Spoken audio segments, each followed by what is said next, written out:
Hello, good people, and happy April to you. Thank you so much for joining me today. My name is Christian Barnes. I am the founder and lead financial coach of Do Better Financial. And can you believe it? We finally made it out of March.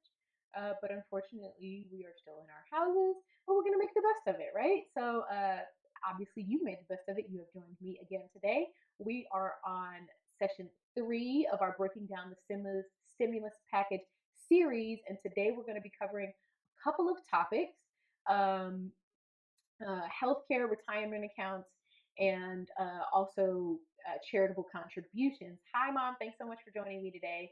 Uh, but before we get to that, on Monday we covered the stimulus payments themselves, and we talked about filing your taxes and all of that. I do want to make one amendment. Earlier today, if you've been on my Facebook page at all, you saw that the IRS agent actually made an announcement saying that people who get Social Security will, in fact, need to fill out a simple tax form, in spite of the fact that the CARES Act actually allowed for them to simply utilize the Social Security information that people use to get their money to send them their stimulus payment. The IRS is currently requesting that they fill out a tax form. So if you know somebody who does not currently file taxes because they only receive SSI and that's their only form of employment or income, uh, it would be in your best interest to go ahead and help them to file a simple tax return if at all possible. Hopefully, the pressure that is coming from congressmen to get the IRS to do what they instructed them to do in the first place will work and we won't need this. But if you are able to, it's probably best to just go ahead and do it. The other thing I'd like to say is yesterday we discussed the unemployment provisions that they have changed. And I wanted to make sure I mentioned when you're communicating with the people that you owe, whether that's your mortgage lender, your your landlords, the people you pay utilities to, anybody like that, make sure you use some form of the phrase, I lost my job, closed my business, am unable to work because of the virus, coronavirus, COVID 19 outbreak, right? Use that phrasing because using that phrase allows them to unlock more options for you that if it was caused by the pandemic itself, they're not going to coach you to use this phrase. They're not going to ask you specifically if the reason you're doing this is because of the pandemic. You need to say that phrase when you call them. Say it as much as you need to. Anytime you get transferred, say it again, right? It just opens up more options for you, and it makes you more likely to get the provisions and the protections and the opportunities necessary when you ask the questions. So, oh, one more thing: when you're going through the process of getting these, deferrals of payments, make sure you ask these guys what the catch is, right? They're not doing this for free. You may still need to do it, but you should know what you're getting into. So, as they like to say, read the fine print, right? So that covers the last couple of days. As we're moving forward, we're going to go ahead and start with the updated healthcare provisions that are being added in this second round of the healthcare bill of the CARES Act, excuse me. So there have actually been two other iterations of this act that have in brought us different types of protections as far as healthcare goes. If you'd like me to go over that, there's going to be, you can just let me know. But for this week, we're only going over what was in this latest package that was passed last week by Congress. So these the healthcare plans now have to cover COVID testing without any cost sharing. Cost sharing just means copays and deductible requirements and things like that. So whatever your healthcare plan is, whether it's Medicare, a government-funded plan for the federal employees, or if you have Cigna, Blue Cross Blue Shield, United, you get the idea. They have to cover your COVID testing without any cost sharing. Previously, there was a lot of people who were having to pay out of pocket for some of these tests or having to pay copays, things like that. They're doing away with that. Now, there is one small loophole that's here. I'm hoping they're going to close it up. They're actually working on the fourth iteration of this bill already. And that is that it has to do with what your insurance is able to negotiate with the healthcare provider. So let's say that they have negotiated that the cost is, hey JJ, thanks for watching.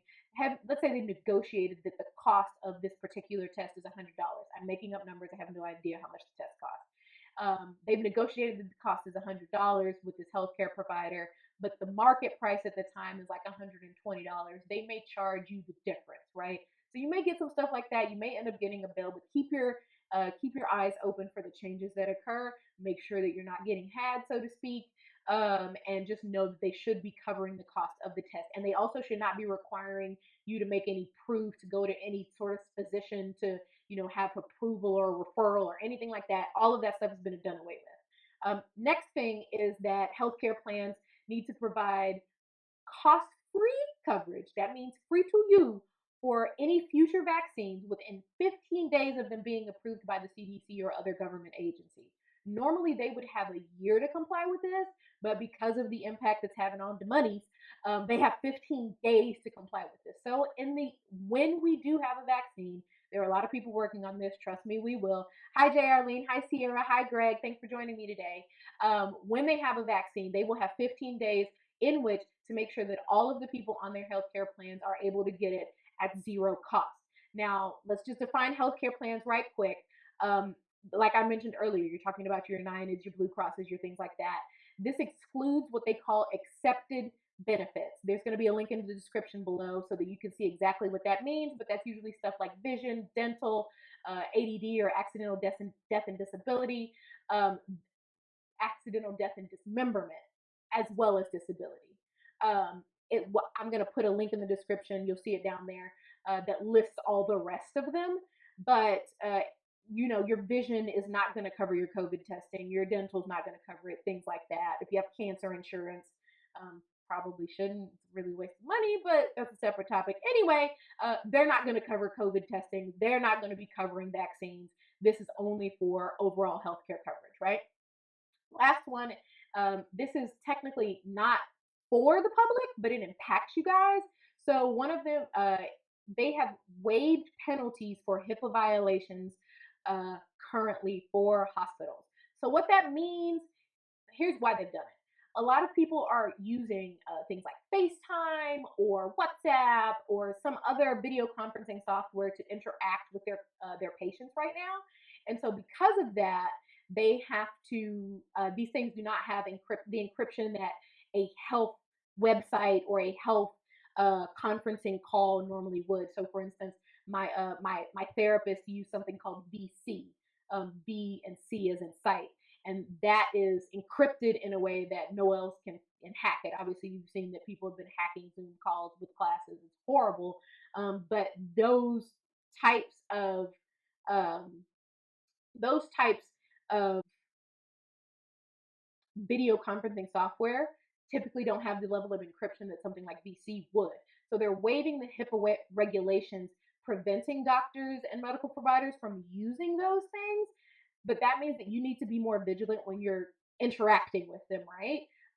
So you're not going to share your social security number over in an unencrypted video call, credit card numbers, your mother's maiden name. You're going to try to keep as much of that stuff private over the call as you possibly can. Obviously, if you need medical help, you need to tell them anything that they need to know to get you that help.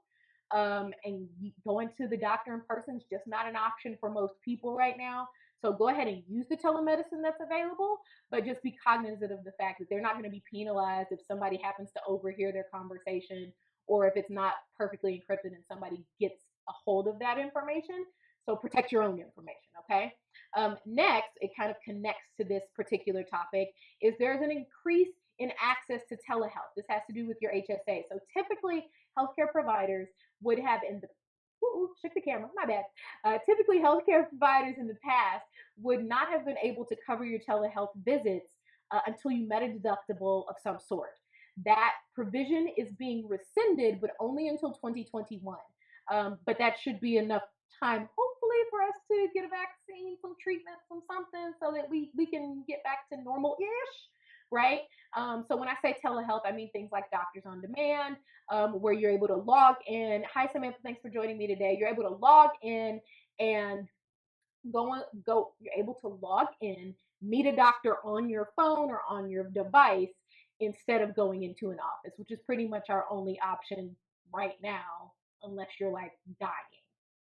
There's a good chance you could get something you don't want besides COVID, but definitely that's on the list, right?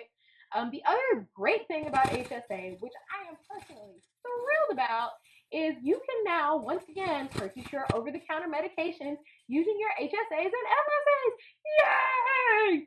right? So back in the day, for y'all who have had an HSA long enough to remember this, you actually used to be able to buy out your Advil and your cold medicine, your generic cold medicine, right? We're not talking about like codeine here. We're talking about just getting like a Sudafed from behind the counter. You used to be able to buy that using your HSA card. They in the past instituted something that made it so you could only buy prescription medications using your HSA. That particular piece of legislation has been rolled back and it does not have a time limit on it. Yay! Again. So you can purchase your OTC medications using your reimbursements accounts, your HSAs, your FSAs, and HRAs as well, which is a little bit of a different subset. Hey, Jaron, thanks for joining me. Last but not least, my personal favorite is that menstrual products are finally eligible for HSA and FSA reimbursement. So, ladies, dads, people who have, people in your life with bleeding every month, you can now purchase your pads, your tampons, things like that with your HSA and FSA card. I hope it's going to cover reusable products like cups and things like that, or things like the underwear that they have. I don't know that for sure yet. They haven't released what the list is going to look like and what exactly they're cover.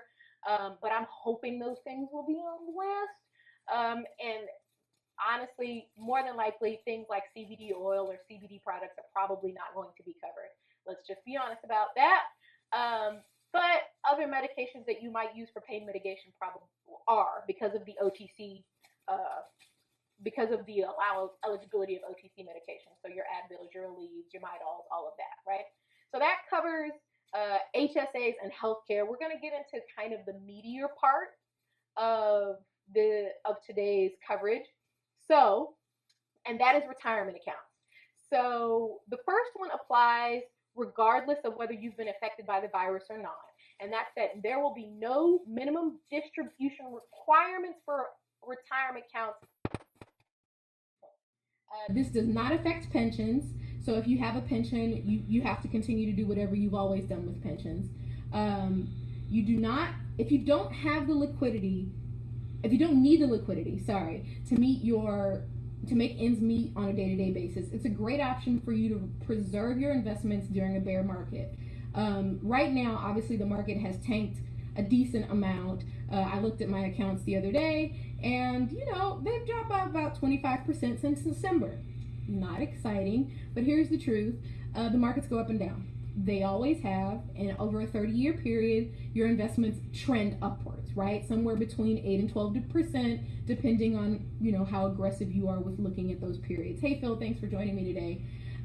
So you really only get hurt in the market when you jump off, particularly at the bottom, because you're realizing losses. So the fact that you don't have to take those minimum distributions right now is huge if you don't need them to live your life on a day-to-day basis. Next provision is that you can now withdraw up to $100,000 from your retirement accounts without the normal 10% penalty. Now, for the next two I'm going to talk about, this one and the next one, you have to be doing this as a result of being adversely impacted by this pandemic. So that means that either you, someone that you take care of, is sick, that you are no longer able to work because your child is now at home, you have lost your job because it's been shut down, whatever, you're normally a freelance something and they've canceled all the festivals you normally work at, that sort of thing, right? All of these people are eligible. You can withdraw up to $100,000 without that 10% penalty. You will still owe taxes. Hear me clearly. You will still owe taxes, but you can spread them out over a 3-year period instead of having to plop them all down in one chunk in 2021. You can put the money back before the 3 years is up. So if you had borrowed $100,000, if you had withdrawn $100,000 and you were able, because you balling like that, I know there's people out there like that. Good for you. It took me a very long time to get your 100K. So I probably wouldn't be able to do that in 3 years, but if you can, bet. But normally you cannot make a contribution over a certain amount. I think it's like $7,500 an individual or something like that. And then there are catch-ups. Please talk to an investment professional. That is not me. You can start with Google, but talk to a professional because those rules change sometimes. Normally you can only make, less than 10,000 contribution to each of your retirement accounts. But if you're able to put the entire amount back within 3 years, they will allow you to, and you won't have any other penalties or anything like that. And if you're able to put it back, it'll also lower your tax burden. What you need to know is similar to what I was talking about with the minimum distributions, you're unplugging your investment. And right now, you've probably taken a loss, and that means that you're going to literally take that loss. That money's not coming back. Hello, good people. I have returned. Apologies for the technical difficulties. We were trying to use something new, and it decided to take a nap. So, we're back, and we're going to keep going. So, I'm not sure where I left off, so I'm just going to pick up with the unplugging your investment part. So, if you go back a few weeks, maybe a week and a half for some of you, there was no toilet paper on the shelves, none at all. But here's the truth. That was because we bought it all, right? We bought more than we normally would buy. My husband is so sweet, y'all. He's really trying to help me, but it's fighting every day. Pray for us. So there was no toilet paper on the shelves. Shelves are completely empty, but it was really because we bought it all. There was no shortage. There was an increase in demand, and the amount that's normally kept in the warehouses wasn't enough to fill it, right? Because all of y'all thought you were going to have diarrhea uncontrollably. So in reality, there was still product available, which is why they kept shipping it in and filling the shelves. Companies are still manufacturing it. But the panic caused a temporary shift in the demand, but it is eventually evened out. If you go look in the grocery store now, in most of them anyway, paper products are back to regular levels. There's always going to be some missing because people go in there and buy stuff. People are seeing meat in the store again. I'm a vegetarian, so this didn't affect me, but I'm happy for y'all. Right, so you need to keep the same thing in mind when you're also thinking about this situation with the markets, right? The companies that are in the stock markets have not decreased in value in and of themselves, right? Apple is not worth less today because of the pandemic. People are scared, so they're willing to pay less. Makes sense? So this is all about supply and demand. Eventually, this is going to even out, and the companies that are worth something will be worth something when this is over, and we'll go back to where we were and probably higher, because that's usually how it works. We had, I think, like a 20 or 30-year high at the end of December, which makes the fall so much more impactful, right? So that's what you need to know about a withdrawal. Before you make any withdrawals, please talk to a financial investment professional. Please talk to one. Make sure that whatever you're doing, that you know what you're getting into. Again, just like I was talking about earlier with anybody that you defer payments with, read the fine print, okay? Next, you can still borrow from your 401k or workplace retirement programs. You can take twice the amount that you normally are allowed to.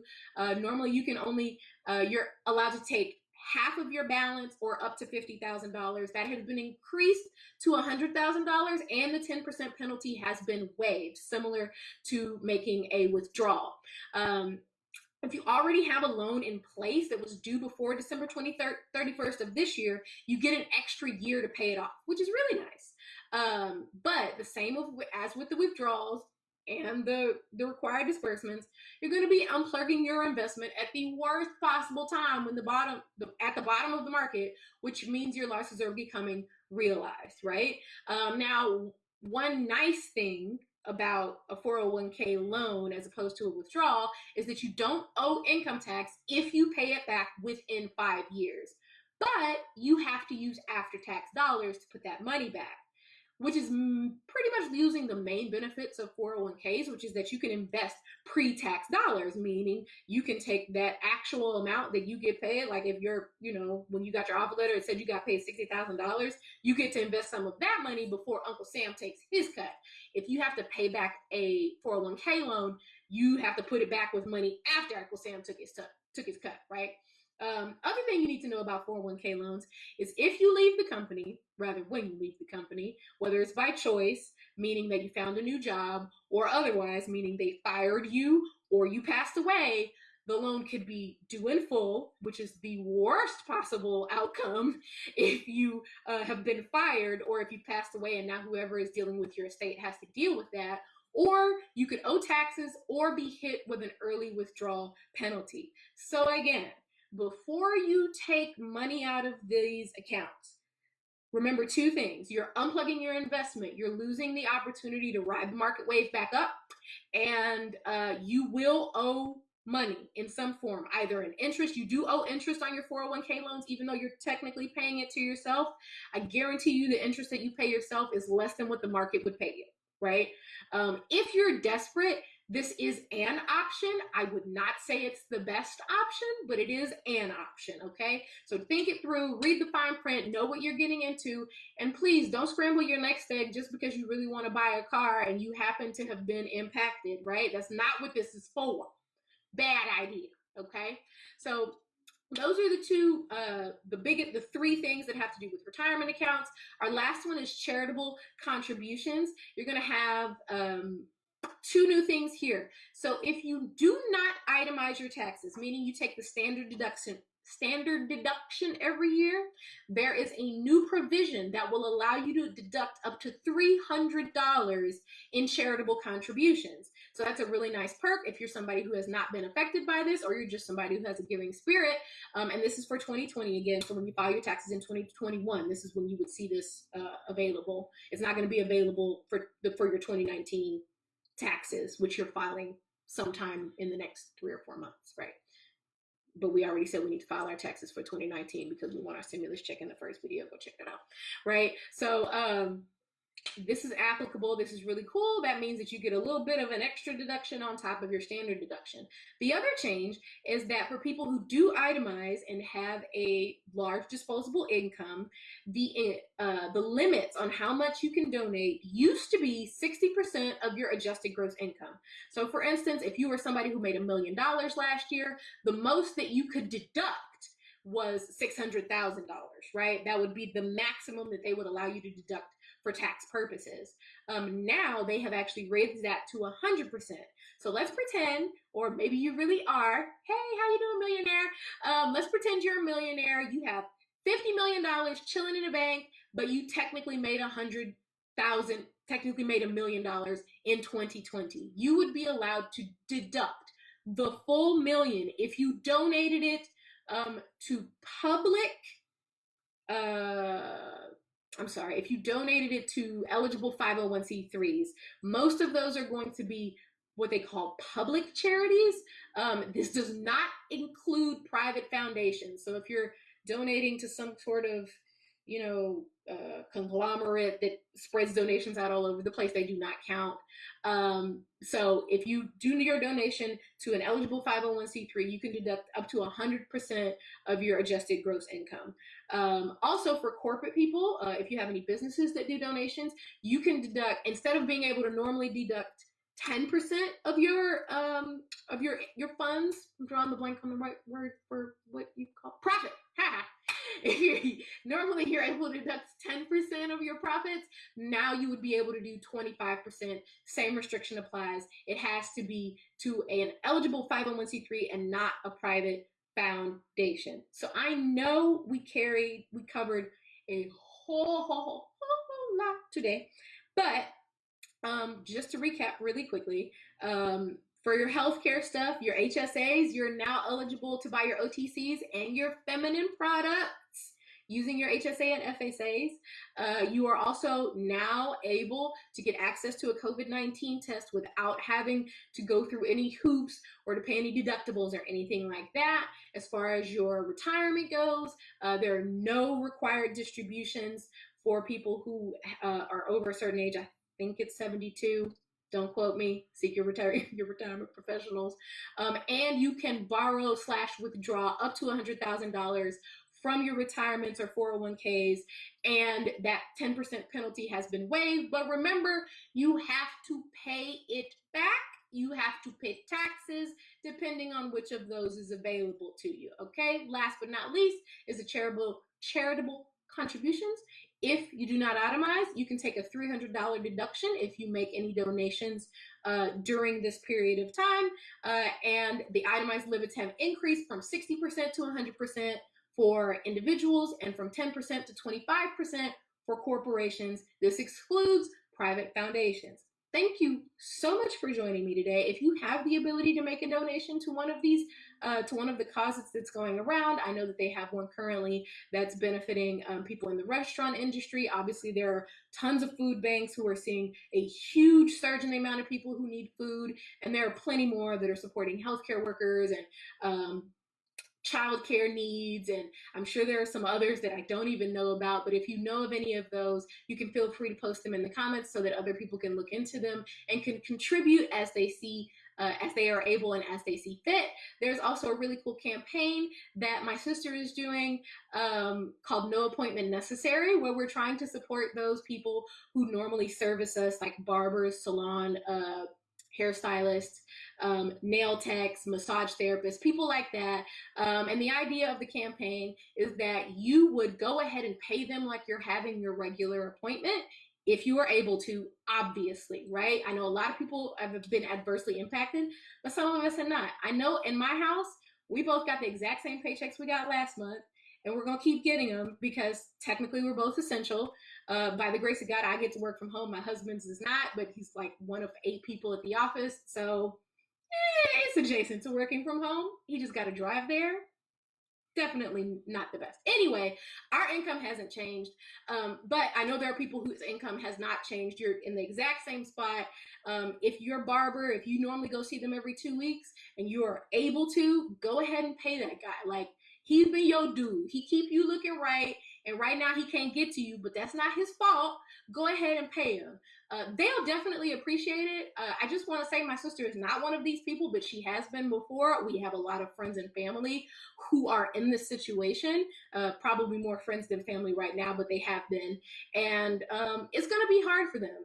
$1,200 or $2,400 is not going to cut it.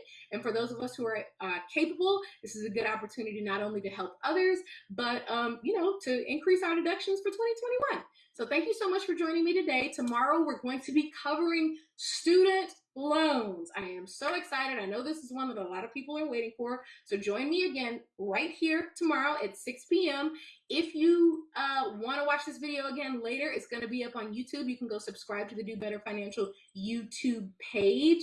If you need any help, if you have any questions, feel free to message me from the Do Better Financial page, or you can send me an email at Christian, like the religion, at dobetterfinancial.com. Thank you so much for joining today, and I look forward to seeing all of you again tomorrow. Peace and blessings.